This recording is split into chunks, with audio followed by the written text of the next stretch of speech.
CNI today network Lucknow में हूं आपके साथ अब्दुल रहमान। आज की अदालत हमारी चलेगी सीधा महाराष्ट्र की तरफ, जहां पे चौथे स्तंभ को लेकर खिलवाड़ की जा रही है। आज हमारे साथ लखनऊ के हाई कोर्ट के वकील साहब मसूद जुड़ रहे हैं। दूसरी तरफ राष्ट्रीय युवा वाहिनी के राष्ट्रीय अध्यक्ष हिंदुदेव प्रकाश शुक्ला जी जुड़े हुए हैं। इससे पहले हम आपको एक वारदात की तरफ ले चलेंगे। आज की वारदात हमारी होगी अर्नब गोस्वामी को लेकर।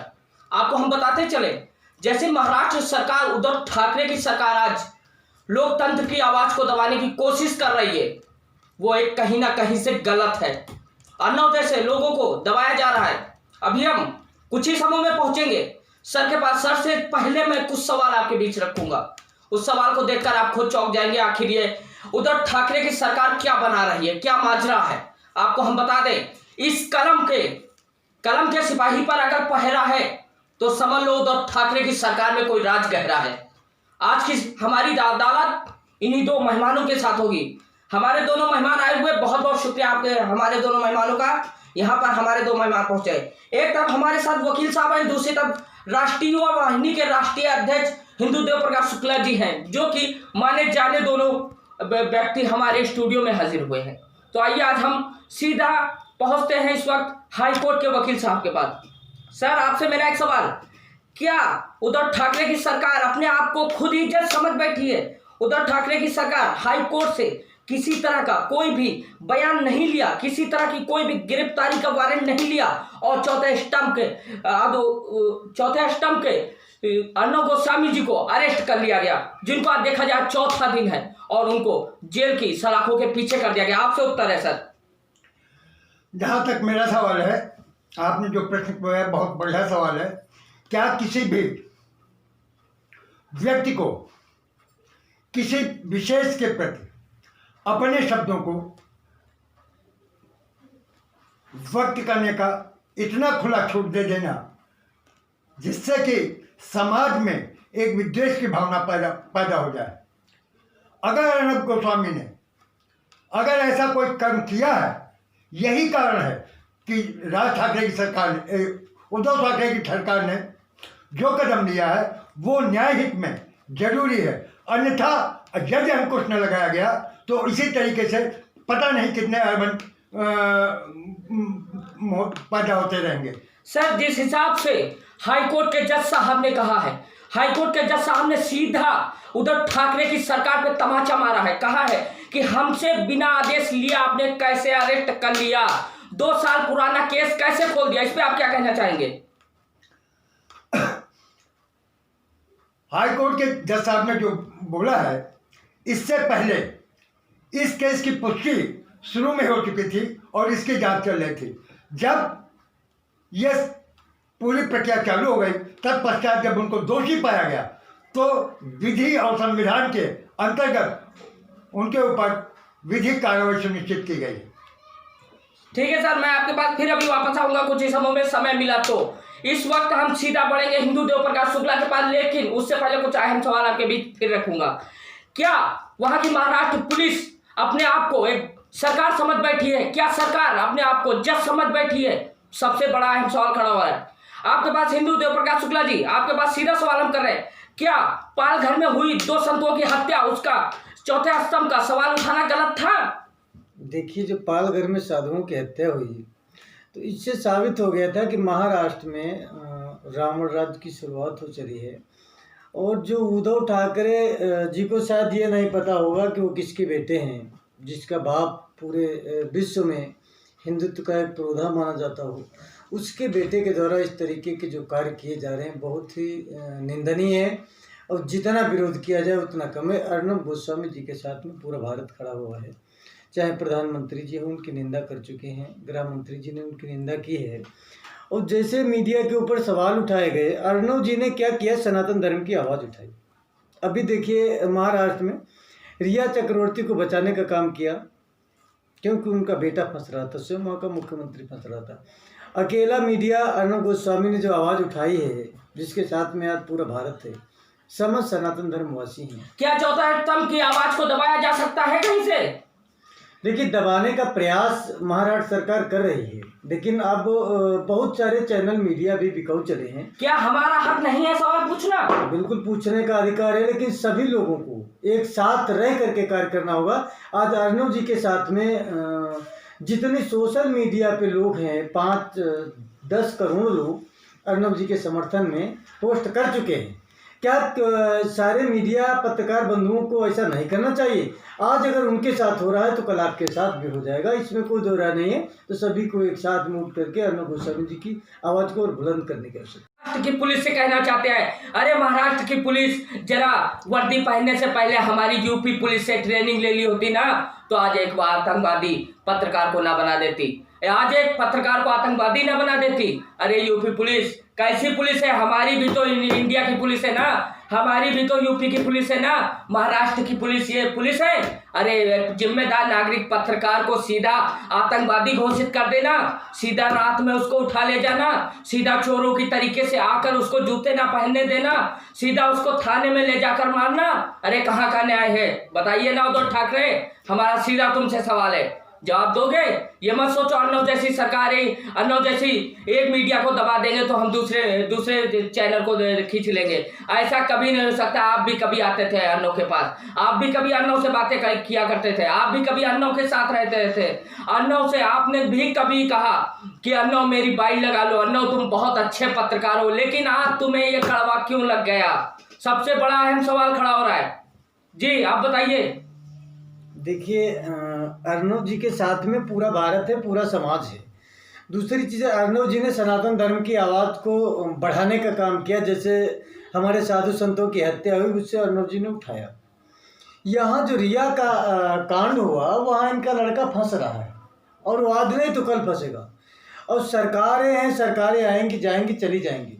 अर्नब जी को इतना बड़ा अहंकार आ गया, अहंकार ही पतन का कारण है। बहुत जल्द अर्नब जी समाप्त होने वाले हैं। आपके उद्धव ठाकरे जी, उद्धव ठाकरे जी का कोई अस्तित्व नहीं बचा।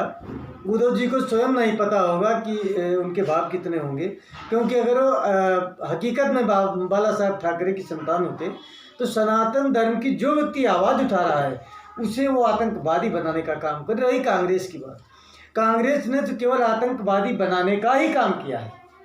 अब उद्धव ठाकरे जी नहीं रहे, अब उद्धव ठाकरे तो सोनिया गांधी के पालतू कुत्ते हो गए। सोनिया गांधी के इशारे पे चलने का काम करते, और अर्नब जी कुछ नहीं बचे हैं उद्धव ठाकरे।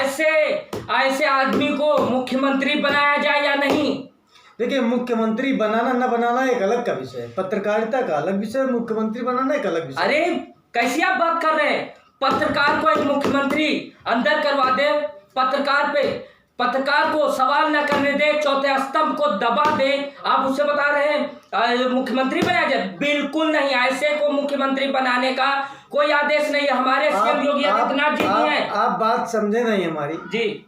आपने अर्नब गोस्वामी को मुख्यमंत्री बनाने की बात की थी, और रही उद्धव ठाकरे की बात, तो मैं उनका हमेशा से विरोध करता चला है जब से उन्होंने पालघर में साधु संतों की हत्या कराई। अर्नब जी का अलग मामला है। सनातन धर्म की आवाज़ उठाने का काम केवल एक भारत का एक ही चैनल था जो अर्नब जी हैं आवाज़ उठाते, आज भी आवाज़ उठा रहे हैं, लेकिन उनको एक बार उनकी आवाज़ नहीं दबेगी, कभी भी नहीं दबेगी, ना कल दबी थी ना आज दबेगी। बोलिए, अर्नब जी के साथ में पूरा भारत का सनातन समाज के समस्त लोग हैं, और आज की डेट में 21 करोड़ लोगों ने अर्नब जी के समर्थन में पोस्ट किया है फेसबुक से, सोशल मीडिया के माध्यम से। अर्नब जी के साथ आज भी अगर अभी कुछ समय दिया गया था कुछ लोगों के द्वारा, तो अर्नब जी के साथ हम लोग कल भी थे, आज भी हैं और हमेशा रहेंगे। जो भी पत्रकार हमारे सनातन धर्म की आवाज़ को बुलंद करेगा, हम उसके साथ में रहेंगे, जमीन से लेकर के संसद तक। अरे देखा जाए तो महाराष्ट्र से दिल्ली तक, दिल्ली से कानपुर तक, कानपुर से लखनऊ तक, पूरे यूपी में हंगामा खड़ा है। पूरे यूपी में अर्नब के जयकारे लग रहे हैं। उद्धव ठाकरे की सरकार को गिराने के जयकारे लग रहे हैं। उद्धव ठाकरे को गिरा दिया जाए, उद्धव ठाकरे को मुख्यमंत्री की कुर्सी पर बैठने का हक नहीं है। वकील साहब, आपसे सवाल। अब मैं ये बोलूँगा, आप बार बार बोल रहे हैं कि हमारे यहाँ योगी आदित्यनाथ जी, योगी आदित्यनाथ जी का वही है कि अभी बिकरू कांड हुआ था। बिकरू कांड में बगैर जांच किए हुए किसी निर्दोष आदमी को पकड़ करके घसीट करके जान से मार देना, और मीडिया को उस जगह तक न पहुंचने देना जिससे कि ये कहानी न खुल सके। क्या यही है चौथा स्तंभ? यही मोदी और योगी की है। रहा कांग्रेस का मामला, कांग्रेस ने देश में जब से आज़ादी हुई तब से आज तक कंटिन्यूस देश को कुछ दिया है, देने का काम किया है। आज अब हम वकील साहब से वार्ता करते हैं। जैसे आपने कहा कांग्रेस ने दिया, कांग्रेस ने बहुत अच्छी अच्छी चीज़ें दी हमारे भारत में। धारा 370 कांग्रेस ने दिया, 35A कांग्रेस ने दिया, गो हत्या का कानून कांग्रेस ने बनाया, ये तो कांग्रेस ने दी। राम मंदिर और जितनी भी आज अगर हमारे भारत में मदरसे हैं, आज सनातन धर्म पे घात हो रहा है, भारत और पाकिस्तान बटा, बांग्लादेश के हिस्से में बचा, बालूचिस्तान बना, तो ये कांग्रेस ने दिया। कांग्रेस ने बहुत अच्छी अच्छी अच्छी चीज़ें दी हैं। और रही योगी आदित्यनाथ जी की सरकार बनने के बाद में उत्तर प्रदेश में, उत्तर प्रदेश से नहीं पूरे भारत में भगवा का डंका बजता है। वकील साहब कांग्रेस की दलाली छोड़ करके योगी जी को नज़दीक से पहचानने का काम करिए, सनातन धर्म के बारे में जानने का काम करिए कि योगी आदित्यनाथ जी की सरकार बनते बनते आज भगवा का परचम लहरा रहा है वकील पूरे साहब क्या भारत बोल में। रहे हैं? जैसे कि हमारे भाई साहब ने बोला है, अध्यक्ष जी ने, कि योगी जी के बनते बनते, योगी जी के बनते बनते सबसे पहला कानून लाए थे लड़कियों के बारे में, लड़कों के बारे में। क्या वो कानून पास हुआ? कानून पास क्या हुआ? वो वाल चल सका? कल भी योगी जी ने कहा है जो लोग क्या वो जिहादी हैं, कल भी चल सका? वकील साहब कल चल सका? वो भी आज फेल हो गए। योगी जी के केवल कागज के अंदर तो जुमले चलते हैं, ग्राउंड में जुमले नहीं है। जमीन पर योगी जी ने काम किया है, जमीन पे जुमले हैं, केवल बिक्रो कांड कर देना, जमीन ये कांड कर देना। जमीन ये भी देखिए, राम मंदिर देखिए ना, जमीन राम मंदिर का, ये राम मंदिर की योगी जी की देन। जिस राम मंदिर इसके पहले से 70 साल कांग्रेस जिस राम नहीं मंदिर की आप बात कर रहे हैं, 70 साल कांग्रेस की सरकार ने राम मंदिर नहीं बनाया। जिस राम मंदिर की आप बात कर रहे हैं, उस राम मंदिर में जिस महान पुरुष का भी आपने नाम लिया था, बालाजी ठाकरे का सबसे बड़ा योगदान और भारतीय जनता पार्टी को आगे बढ़ाने में उसी का हाथ है। और आज जब भारतीय जनता पार्टी सीटों के स्वार्थ में अपनी गवर्नमेंट महाराष्ट्र में नहीं बना सकी और ऐसा नहीं है नहीं देगा, अब जब वहाँ पे गवर्नमेंट चल रही तो उस गवर्नमेंट को ऐसा नहीं है, गलत बात है। गिराने के प्लान से सरकार तो गिर गई, सरकार तो गिर गई। जैसे आपने कहा बाला साहब ठाकरे रहे तो उनका नक्शा अलग था, उद्धव का नक्शा अलग है। वो सनातन धर्म की जो लोग आवाज़ बुलंद करते थे, बाबा साहब उनके साथ रहते थे। अर्णव जी जो सनातन धर्म की आवाज़ उठाता है, उसकी हत्या करने का मेरा कहना है कि आदेश आने से पहले सुप्रीम कोर्ट के, उद्धव ठाकरे जी सबसे पहले राम मंदिर अयोध्या पहुंचे और उन्होंने पहुंचे। आज उद्धव ठाकरे जी पहुंचे ही नहीं, केवल बखेड़ा बना दिया। मंदिर आदेश आने से पूर्व उद्धव ठाकरे के पश्चिम बंगाल के प्रदेश अध्यक्ष, हमारे मुंबई महाराष्ट्र के प्रमुख प्रदेश प्रमुख हैं महाराष्ट्र के, समझे गौतम जी। ऐसा कुछ नहीं, अब केवल जो है इनको सरकार बनाने का, मुख्यमंत्री बनने की लालसा थी। वो पूरी हो गया। कभी भविष्य में आज की डेट में सरकार हो जाए, शायद उद्धव जी को अपनी सीट बचाना मुश्किल हो जाएगा। और रही बात आपने कहा राम मंदिर की बात, तो राम मंदिर को बनाने में, बाबरी मस्जिद को गिराने में केवल एक ही शेर था, कल्याण सिंह। जिस व्यक्ति ने, माननीय मुलायम सिंह जी ने कहा, प्रधानमंत्री ने कहा कि गोली चलवा दीजिए, लेकिन उस व्यक्ति ने कहा मैं गोली नहीं चलवाऊंगा। तब भी कांग्रेस की गवर्नमेंट रही केंद्र में। क्या बताइए, राम भक्तों के ऊपर जब गोली चलवाई गई तब कोई व्यक्ति बोला? तब ये जीवित नहीं था। राम मंदिर बन जाने के बाद में ये क्यों नहीं बोला? वकील साहब बोलिए। राम मंदिर के बारे में जब आप कहते हैं, सबसे पहले जिसका आप कल्याण सिंह ले रहे हैं, वहां पर महाराष्ट्र की जनता सबसे पहले पहुंची। नहीं, महाराष्ट्र की जनता नहीं पहुंची, और केवल हमारे साधु समाज के लोग। वहीं गलत बात, केवल साधु समाज की और उस बुलंदी का नाम अयोध्या में 6 दिसंबर को विध्वंस हुआ। केवल साधु समाज के लोग, लाल कृष्ण आडवाणी, मुरली मनोहर जोशी, अशोक सिंघल जी और जितने भी साधु समाज के लोग, लाखों की संख्या में साधुओं संतों को गोली से मार दिया गया। कार सेवक जिसे बोला जाता उनको मार दिया गया। आज भी उनको कहीं कोई न्याय नहीं। उनकी बहुएं, उनकी बेटियां अनाथ हो गई, विधवा हो गई।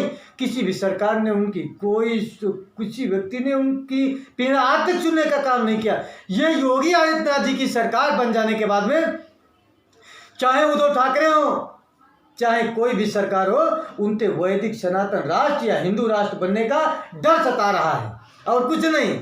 हिंदू सनातन राज का डर सताने के लिए सबसे ज्यादा जो भी पूजन होते हैं महाराष्ट्र में। कौन करता है? अब कहाँ होते हैं जो पूजा करने वाले की हत्या की जाती है? सुन यार, सबसे गणेश पूजन हत्या की जाती है। कहाँ हुआ?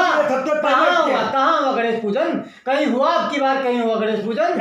लॉकडाउन की वजह से ताजिया तो निकली, ताजिया कहाँ निकली? महाराष्ट्र में निकली। नहीं निकली। आप निकली? नहीं निकली। आप देखिए एक बार फिर से सर्च करिए, ताजिया निकली जो साधु उस। अच्छा एक चीज बताइए, आप उद्धव जी का समर्थन कर रहे हैं, चलो बढ़िया बात है, हो सकता है आप कांग्रेसी हो।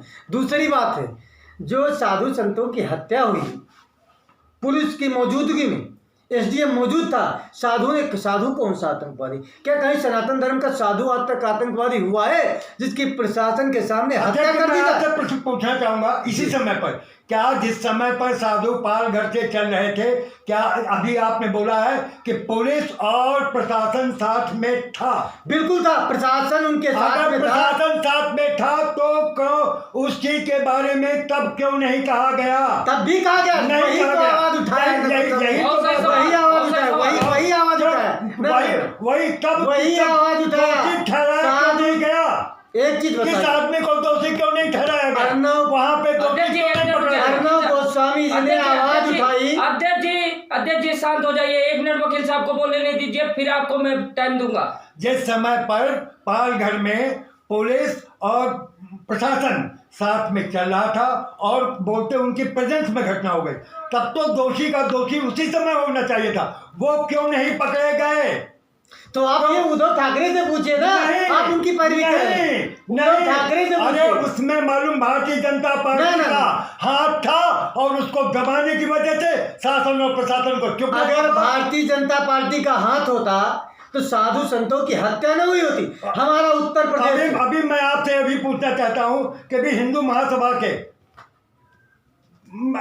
तिवारी जी मार दिए गए, कमलेश तिवारी जी क्या था? कमलेश तिवारी जी की हत्या क्या था? ये मिली हुई केवल सरकार थी, कोई किसी को आगे बढ़ने नहीं देना। दूसरी योगी जी का यही हाथ है कि जो बढ़े उसको काटो। ऐसा नहीं, सुनिए मैं बोलता हूं, उसको काटो। कमलेश तिवारी जी की हत्या पर, वो हमारे भाई थे, सीतापुर के रहने वाले थे, वो हमारे भाई थे, अपने भाई थे, हिंदुत्व के लिए बहुत अच्छा कार्य करते थे।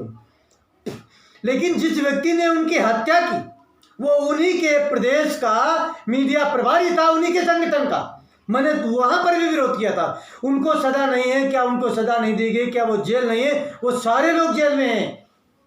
जो योगी जी ने उनके लड़के को नौकरी देने का काम किया वो भी हुआ, आप पता करिए। जितनी सरकार ने मांग पत्र रखी सारी मांगे मानी गई, तब भी मैं कमलेश तिवारी जी के साथ में था। कमलेश तिवारी जी के साथ में हम और हमारे मार्गदर्शक यति नरसिंहानंद सरस्वती जी चाहे रहे हों, चाहे हमारे संरक्षक मान संतोष दास काकी जी रहे हों, हमारे संगठन ने पूरे नैमचारण क्षेत्र में जा करके शुभम काफ़ी लोग हमारे साथ में मीडिया से गए थे, सब लोगों ने भी वहाँ देखा। हम लोगों ने एक चैनल से एक वहाँ रिक्वेस्ट की कि इनको सज़ा दी जाए। जैसे आपने कहा कानून, तो भारत में कानून है, लेकिन ऐसे लोगों को वकील साहब सब सुनते रहिएगा, बाद में आपको जवाब देना है। ऐसे लोगों को कानून की आवश्यकता है, ऐसे लोगों को अंदर रखने की आवश्यकता नहीं। जब निर्दोष साधु को इसलिए मार दिया गया कि वो चोरी करने आया था। क्या साधु, अकेला साधु और उसका ड्राइवर कहाँ साथ चोरी करने जा रहा था? जिस जगह पर देखिए, आपसे मेरा एक यही सवाल है जी।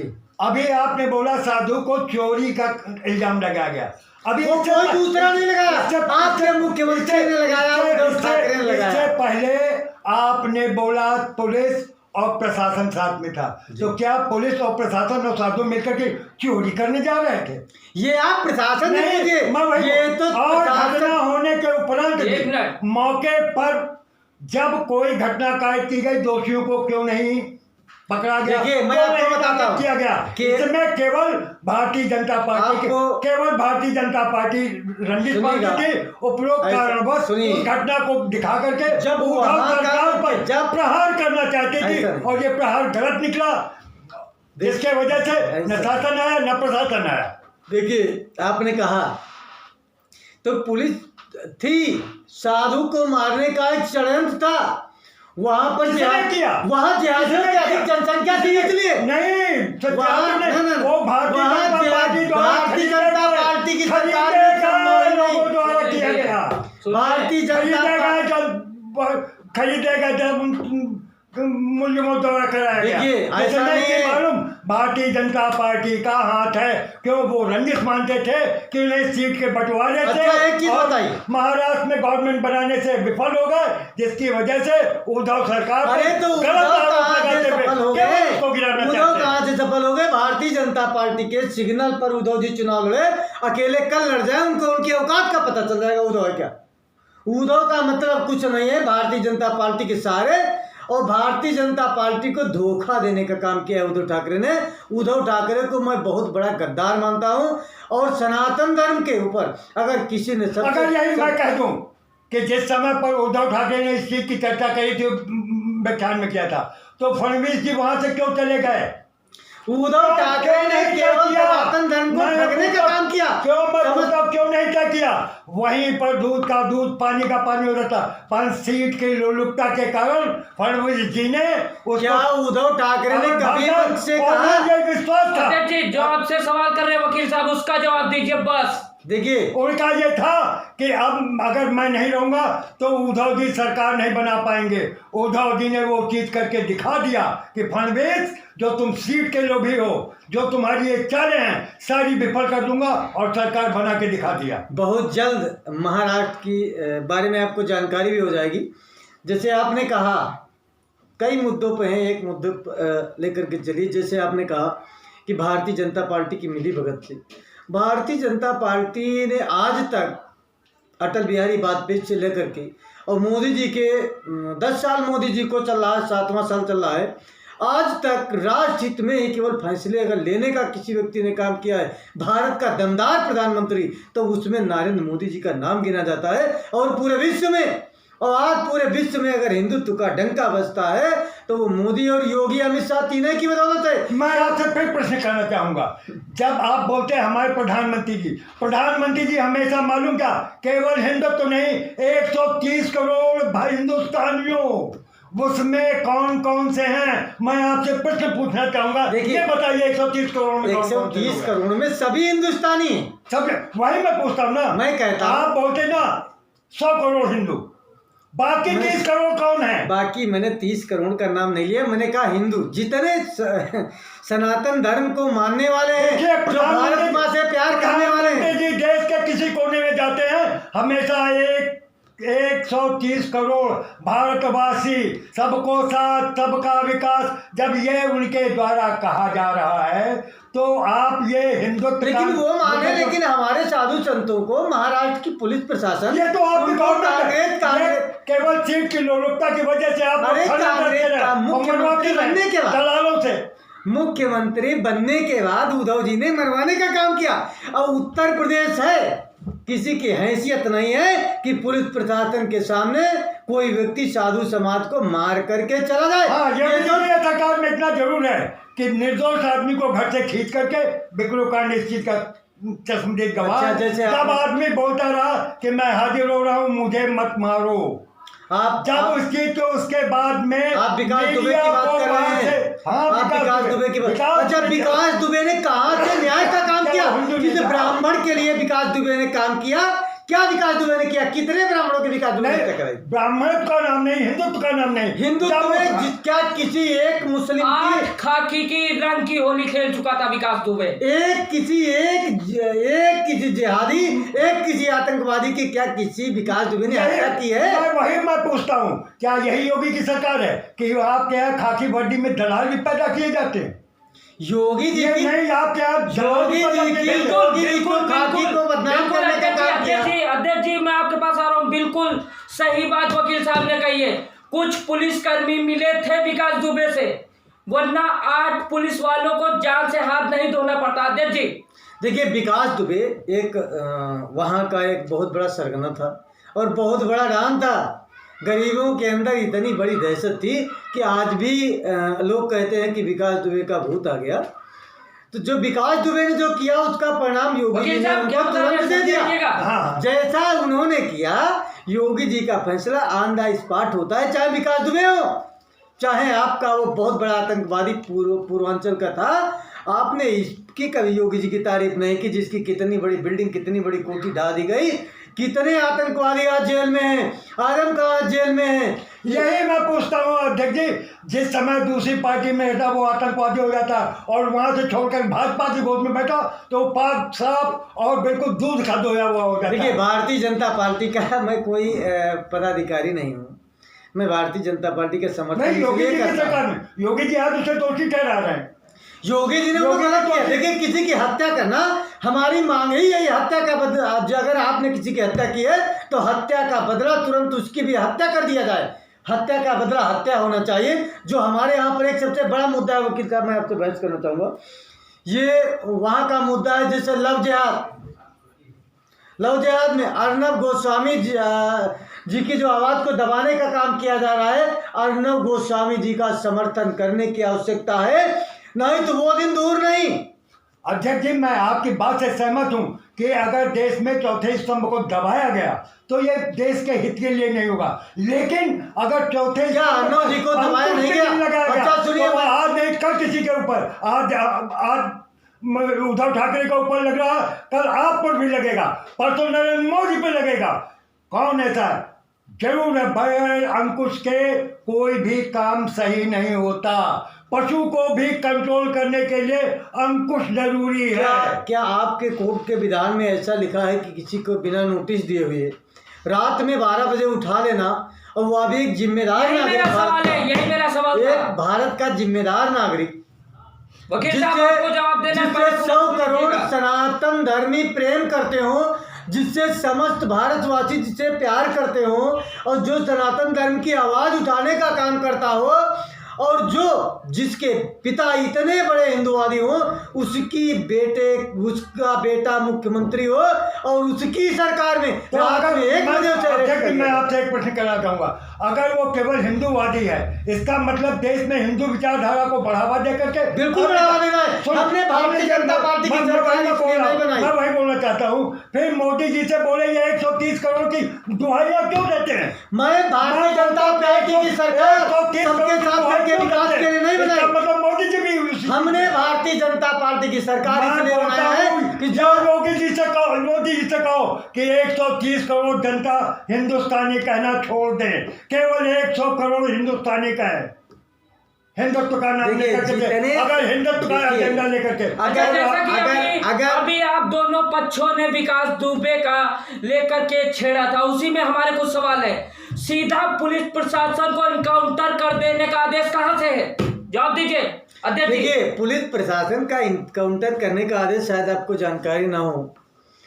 जो व्यक्ति गलत करेगा उसका इनकाउंटर होना ही चाहिए कि उसको सीधा पुलिस इनकाउंटर कर दे। बिल्कुल कर सकते। ये कानून में लिखा है, बिल्कुल गलत है। कौन सा संविधान किस व्यक्ति का फर्जी इनकाउंटर हुआ है?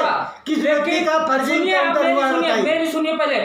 वो कानपुर आकर मजिस्ट्रेट के सामने कुछ बयान देने वाला था, उसमें कई पुलिसकर्मी जाते, विकास दुबे, कई भाजपा के नेता भी जाते।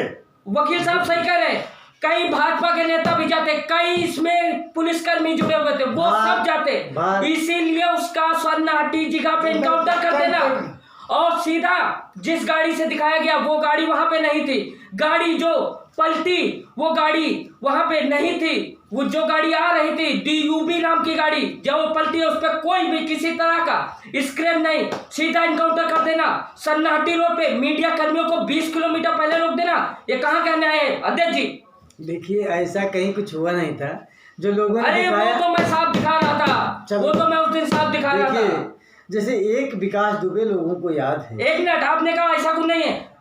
वकील साहब, आपने भी उस दिन की न्यूज देखी होगी, लगातार हम लोग लगातार दिखा रहे थे कैसे मीडिया कर्मियों को दिखाया जा रहा था कि घटना स्थल से 15-20 किलोमीटर पहले ही मीडिया को रोक दिया गया, और केवल सुनसान रास्ते पर जा करके वहां पर इनकाउंटर करने के बाद जिस गाड़ी में इनकाउंटर होता वो गाड़ी भी नहीं थी, दूसरी गाड़ी पलटी हुई जिसका वो था। जिस गाड़ी जब उस गाड़ी को खिंचवाया जाता है तो पलटी हुई दिशा में ही क्यों खिंचवाया जाता है? क्योंकि उस पर घसीटने के निशान आ सके और कोर्ट में प्रस्तुत कर सके।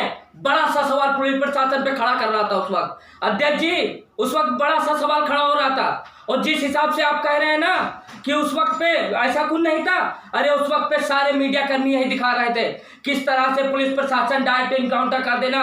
ये कहाँ का न्याय, आप बताइए, कहाँ से आदेश है सीधा पुलिस प्रशासन इनकाउंटर कर दे? देखिए, वो तो विषय अलग का रहा। जैसे आपने कहा कहाँ का न्याय है, अगर विकास दुबे सही ही थे तो उनको मध्य प्रदेश जाने की आवश्यकता ही नहीं थी।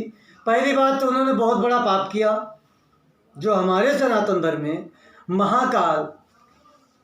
महाकाल जी के दरबार में 8 लोगों की हत्या करने के बाद में वो जा करके महाकाल मंदिर में जाते हैं, तो उनको तो महाकाल मंदिर कैसे पहुंचे? आरोपी घटना को अंजाम देने के बाद 2 दिन तक कानपुर में कैसे बना? ये सपा बसपा वाले जाने, क्योंकि सपा बसपा का नेता सरकार वो सब भाजपा की है। उसमें भाजपा सरकार के द्वारा जो उसमें मिले हुए भगत थे उनकी गाड़ियों से गए, भारतीय जनता पार्टी के वो गाड़ी पकड़ी गई, उसमें मालूम यूपी का नंबर था, वो भी भाजपा के कार्यकर्ता ही का था। ना ऐसा कुछ नहीं, भाजपा के किसी पदाधिकारी। घटना को अंजाम देने के बाद विकास दुबे इतना लंबा सफर कैसे तय किया अध्यक्ष जी? देखिए, विकास कहीं ना कहीं से पुलिसकर्मी की सुरक्षा कम रही ना, कहीं ना कहीं से कम रही। अभी सपा की सरकार में आपने देखा होगा, जो हत्या कर देता था सपा की सरकार में उसे शरण दे करके अपनी गाड़ी में बिठा करके ले जाया जाता था। अभी सपा की सरकार में चाहे रामपुर का स्थिति देख लीजिए, चाहे मेरठ देख लीजिए, चाहे अन्य उत्तर प्रदेश के, पश्चिमी उत्तर प्रदेश के किसी भी आप जिलों को ले लीजिए, वकील साहब सुनते रहिएगा, घटनाएं हुई सपा की सरकार में।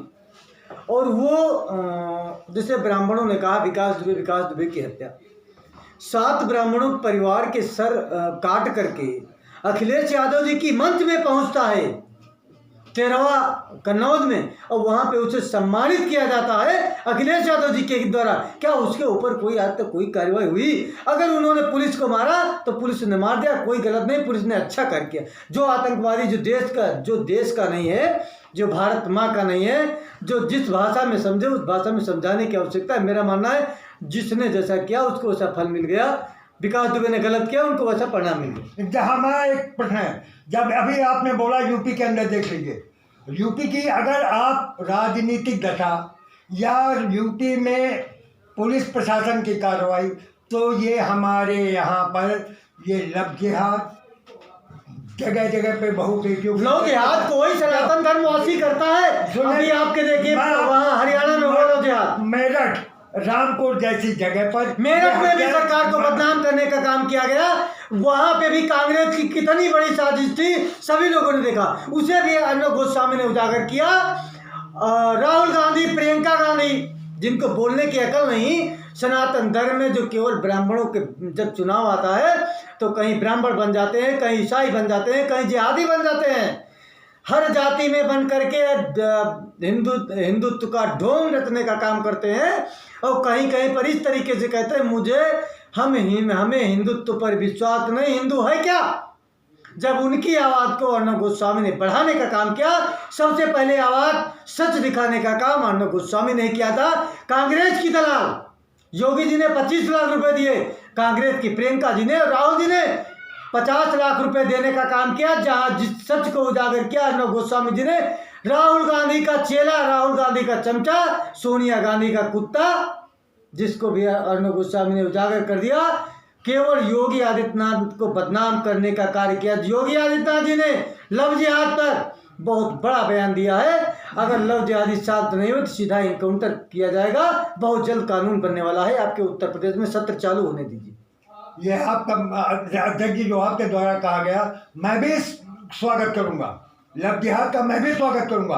कम से कम इसमें हमारी बहू बेटियों की इज्जतें बचेंगी। लेकिन क्या यूपी की गवर्नमेंट, योगी की गवर्नमेंट अपने इस कार्य को करने में दक्ष हुई? मैं देख रहा हूँ उत्तर प्रदेश में, आप रामपुर में देखिए, मेरठ में देखिए, अभी रामपुर में कोई घटना, जहाँ पे घटना हुई है प्रत्येक घटने पर कहीं न कहीं पर जिहादियों का षड्यंत्र रहा है, अन्य पार्टियों का साथ रहा है। मारा उनके भाई ने, मेरठ कांड कैसे हुआ? भाई ने मारा, माँ ने मारा, बाप ने मारा, बदनाम किया जाता है सरकार को। हत्या, आपकी लड़की जा करके किसी जिहादी के चंगुल में फंस जाती है और जिहादी ले जा करके उसको साथ में बाद में उसकी हत्या कर देता है, तो उसमें सरकार का दोष कहाँ से? हम अपनी बहन बेटियों को ऐसी शिक्षा दें जिससे, और जितने भी हिंदुवादी संगठन, जितनी भी संस्थाएं हैं, जितने भी लोग हैं, उन सभी लोगों को अपनी बहन बेटियों को तलवार मोबाइल के जगह पर 2000 की तलवार साथ में रखने का काम करें। जहां पर जिहादी उनकी बहन बेटियों को चढ़े वहां पर उनके गर्दन काट लेने का। मैं आपकी इस बात से सहमत हूँ कि स्वयं हमारे यहाँ की बच्चियाँ इस चीज के लिए सक्षम हो गए स्वयं, लेकिन ये क्या ये सही होगा? बिल्कुल सही होगा। जो मेरी बहन बेटी की हत्या करेगा, मतलब उन्हें विधि पर और कानून पे कोई भरोसा नहीं। कहाँ कानून पर भरोसा? कानून ने किया क्या? आतंकवादियों, इसका मतलब भाजपा वाले कानून को नहीं मानना चाहते। भारतीय जनता, केवल वो तलवार दे करके कि खून खराबा करो। भारतीय जनता पार्टी वाले कानून को मानते हैं, कांग्रेस वाले कानून को नहीं मानते। एक प्रधानमंत्री था 10 साल, मनमोहन सिंह, जो सोनिया जी अगर कहती थी आज आपको उठ करके जाना है तभी वो जाते थे।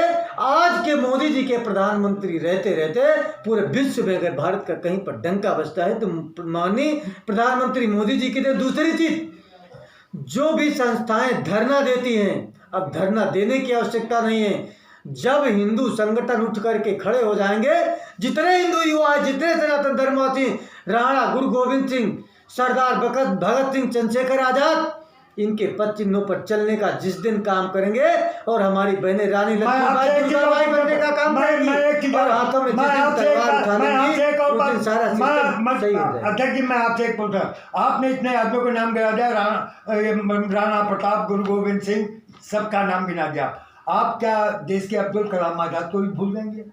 देखिए, अब्दुल कलाम को मैंने अब्दुल हमीद को भी भूल जाएंगे। देखिए, देश पे मिटने वाले उन जवानों को भूल जाएंगे। तभी तो आपने हिंदुत्व का नारा उठाया। मैं तो कहता हूं, आपका कहना है कि देश के लिए केवल एक हिंदू समाज, देखिए बाकी देश पे मरने वाले उन माओ से अच्छा एक चीज, वकील साहब, कांग्रेस अभी जो आप कलाम जी की बात की, कलाम जी ने कोई देश आजाद कराने में भूमिका नहीं निभाई। मैं बोल रहा हूँ देश को प्रगति पे ले जाने पे किसने? मैं आजादी के उन योद्धाओं की बात करता हूँ जिनके पद चिन्हों पर चलने की आवश्यकता है। राणा सुभाष चंद्रशेखर आजाद, गुरु गोविंद सिंह, वीर हमीद अब्दुल्ला खां, उनके अब्दुल्ला खां मुसलमानी थे ना जी, आप लेकिन वो जिहादी नहीं थे, वो आतंकवादी नहीं थे। आज की डेट में आतंकवाद को ये आतंकवादी का कारण क्या हुआ?